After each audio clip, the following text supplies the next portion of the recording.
नमस्कार। अगर आप एक एमएसएमई सेलर हैं और चाहते हैं कि बिजनेस का पैसा पूरी तरह आपके कंट्रोल में हो, तो चलिए आज बात करते हैं बेसिक बही खाते यानी बुक कीपिंग की।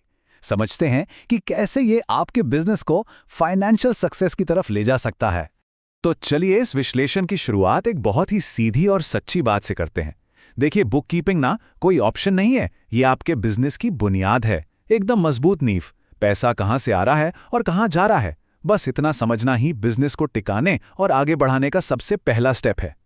अब जरा यहां देखिए, दो रास्ते हैं हमारे सामने और दोनों बिल्कुल अलग हैं। एक तरफ खराब बुक कीपिंग, मतलब कैश फ्लो की दिक्कत, टैक्स की परेशानियां, एक पूरा जाल है ये। और दूसरी तरफ है प्रॉपर बुक कीपिंग। इससे बिजनेस बिल्कुल मक्खन की तरह चलता है और आपको एकदम साफ पता होता है कि फाइनेंशियली हो क्या रहा है। चॉइस तो एकदम क्लियर है ना। तो सवाल ये है कि आखिर ये बुक कीपिंग इतनी ज़रूरी क्यों है। चलिए इसको आगे समझते हैं। इसके ना 3 सबसे बड़े फायदे हैं। सबसे पहला, आपके सारे फाइनेंशियल रिकॉर्ड्स एक जगह आराम से ऑर्गेनाइज्ड रहते हैं। दूसरा, पेमेंट्स, खर्चे, आमदनी, इन सब को ट्रैक करना बहुत आसान हो जाता है। और शायद सबसे ज़रूरी, आप टैक्स और दूसरे कानूनी झंझटों से बचे रहते हैं।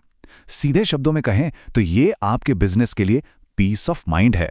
ठीक है, तो अब आगे बढ़ते हैं और बुक कीपिंग सिस्टम के 5 मेन पिलर्स के बारे में जानते हैं।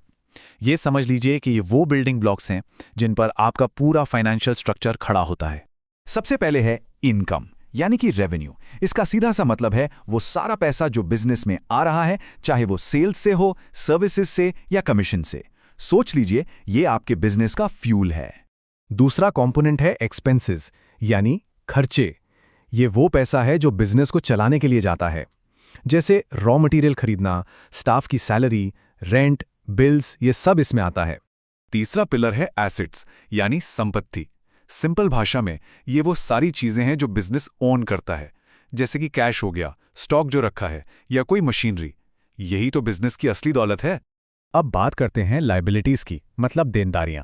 ये वो पैसा है जो बिजनेस को किसी को देना है, जो उधार है, जैसे बैंक से लिया हुआ लोन या किसी सप्लायर का पेंडिंग पेमेंट। और पांचवां और आखिरी पिलर है इक्विटी, यानी कैपिटल। ये ओनर का बिजनेस में अपना पैसा है, मतलब उनका शुरुआती इन्वेस्टमेंट और जो भी प्रॉफिट बिजनेस में री इन्वेस्ट किया गया है।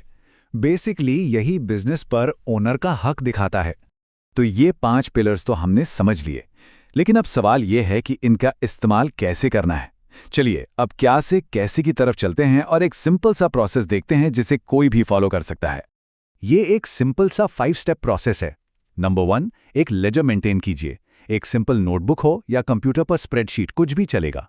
नंबर 2, हर ट्रांजैक्शन को उसकी सही कैटेगरी में डालिए। नंबर 3, डेली रिकॉर्ड कीजिए। नंबर 4, महीने के एंड में एक समरी बनाइए। और नंबर 5, सारे जरूरी डॉक्यूमेंट्स जैसे बिल्स और रिसीट्स संभाल कर रखिए। देखिए, सबसे जरूरी बात यही है कि इसको एक डेली हैबिट बना लीजिए। इनकम और एक्सपेंसेस को रोज का रोज अपडेट करें। आज की थोड़ी सी मेहनत आपको कल की बड़ी परेशानियों से बचा लेगी, फॉर श्योर। और हाँ, जब महीना खत्म हो तो थोड़ा रुक कर एक मंथली समरी जरूर बनाएं। इससे आपको बिल्कुल क्लियर पिक्चर मिल जाएगी कि प्रॉफिट हुआ या लॉस, और यही रिपोर्ट आपको आगे के बड़े डिसीजंस लेने में हेल्प करेगी।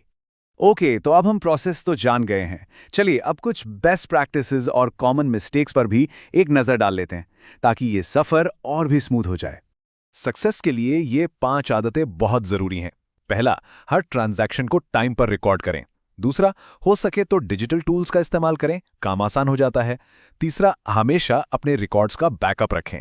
चौथा, पर्सनल और बिजनेस के खर्चों को भूल कर भी मिक्स ना करें। और पांचवा, हर महीने अपने अकाउंट्स को रिव्यू जरूर करें। और इन 4 कॉमन गलतियों से हमेशा बचना है।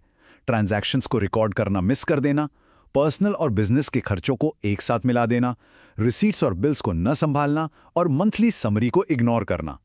ट्रस्ट मी, ये छोटी छोटी गलतियां आगे चलकर बहुत बड़ी प्रॉब्लम बन जाती हैं। तो आखिर में ये सब मेहनत करने का फायदा क्या है? चलिए हमारे फाइनल सेक्शन की तरफ बढ़ते हैं और देखते हैं कि फाइनेंशियल क्लैरिटी का एक्चुअल इम्पैक्ट क्या होता है। और देखिए, पूरी बात का निचोड़ बस इतना सा है। सही बुक कीपिंग का मतलब है बेहतर डिसीजन मेकिंग और बिजनेस ऑपरेशंस का स्मूथ चलना। सिंपल है।